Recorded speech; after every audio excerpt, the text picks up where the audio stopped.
স্বাগতম জনাইছো শিক্ষাৰ্থীসকল এটা নতুন বিষয়বস্তু প্ৰস্তুতি আৰু তোমালোকে ইতিমধ্যে প্ৰস্তুতি চলাই আছা গম পাইছাই মোৰ কেইবাটাও খণ্ডৰ প্ৰস্তুতি ইতিমধ্যে আমি আলোচনা কৰিছো আজিৰ প্ৰস্তুতিত আকৌ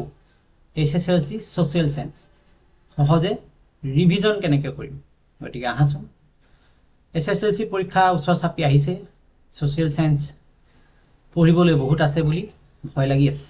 বহুতৰে লাগিব পাৰে কিন্তু ইয়াৰ উপায় নথকা নহয় চিন্তা নকৰিবা 2 মিনিটত মাত্ৰ কেইবাটাও গুৰুত্বপূৰ্ণ কথা তোমালোকলৈ আগবঢ়াই দিছো অকমান চেষ্টা কৰিবা তোমালোক উপকৃত হ'বা বিশেষকৈ প্ৰথমতেই তোমালোকে যেটো সিলেবাস আছে নিশ্চয় ভাগ কৰি লৈ পঢ়ি আছা ভয় নহয় হিষ্ট্ৰী জিওগ্ৰাফি সিভিক্স ইকনমিক্স একেলগে নপঢ়িবা অলপ ভাগ কৰি পঢ়া এদিন এটা সাবজেক্ট এদিন এটা বিষয় এনেকৈ পঢ়িবলৈ যত্ন কৰা তেতিয়া পঢ়াবিলাক কনফিউজ নহয় এটা লগত হেতু ওভাৰল্যাপিং নহব দ্বিতীয় কথাটো হ'ল টেক্সট বুকখনে আছে মাস্টাৰ কি অৰ্থাৎ তোমালোকে পাঠ্যপুথিখন পঢ়িবই লাগিব গুৰুত্বপূৰ্ণ বিষয়বস্তুবিলাক চিন দি যাবা আন্ডাৰলাইন কৰি যাবা নিজৰ ভাষা 2-3 লাইনত লিখি লবলৈ চেষ্টা কৰিবা অতি কম যিবিলাক সহজ বুলি ভাবা এইবিলাক তোমালোকে নোট হিচাপে ৰাখি যোৱা সেইবিলাককে পঢ়িবা ভালকে লগতে আটাইতকৈ সোশ্যাল সায়েন্সত বেছি গুৰুত্বপূৰ্ণ দিকবিলাক থাকে মেপ থাকে ডায়াগ্ৰাম থাকে ফ্লো চাৰ্ট থাকে গতিকে সেইবিলাক বিভিন্ন যিবিলাক সাইডত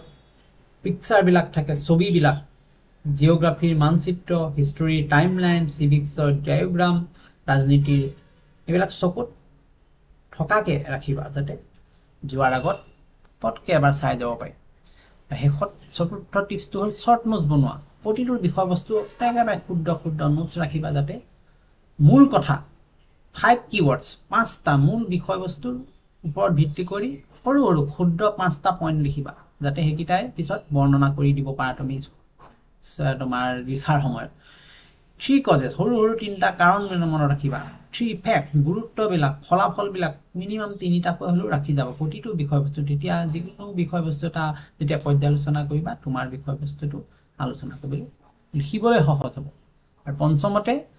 যে প্ৰিভিয়াস ইয়াৰ কোৱেশ্চনছ পেপাৰ অতি গুৰুত্বপূৰ্ণ তোমালোকে আগতে আহি যোৱা পেপাৰ বিলাক প্ৰেক্টিস কৰিবই লাগিব বিভিন্ন টেষ্ট পেপাৰে হওক মেট্ৰিকত অহা পেপাৰ বিলাক তোমালোকে যদি চোৱা তোমালোকে নিজেই গম পাবা যে কিছুমান বস্তু ঘূৰি ৰিপিট আহি আছে আৰু এইবিলাক আলোচনা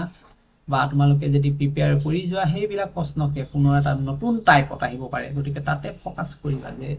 পূৰ্বৰ প্ৰশ্ন কাকত বিলাক তোমালোকে কোনো কাৰণতে মিছ কৰিব নোৱাৰা গতিকে আমি ক'ব পাৰো যে সোশ্যাল সায়েন্স কি হয় মুখস্থ নহয় বুজিলেই সহজ হ'ব বিশ্বাস ৰাখা নিয়মিত পঢ়া ৰিভিজন কৰা নিশ্চয় ভাল ফল পাবা ধন্যবাদ সাকসেস নিশ্চয় আহিব বেষ্ট অফ লাক এছএছএলসি 26 গতিকে লাইক কৰা শেয়াৰ কৰা ফলো কৰা মোক কিবা থাকিলে জনাবা কমেন্ট সেকশনত কিন্তু চাবলৈ নাপাহৰিবা ভিডিওটো বহুত মোটিভেশনাল ভিডিও হয় তোমালোকৰ সাহস বাঢ়িব মোৰ লগত সংযুক্ত হৈ থাকিবা নতুন ভিডিও পাব ধন্যবাদ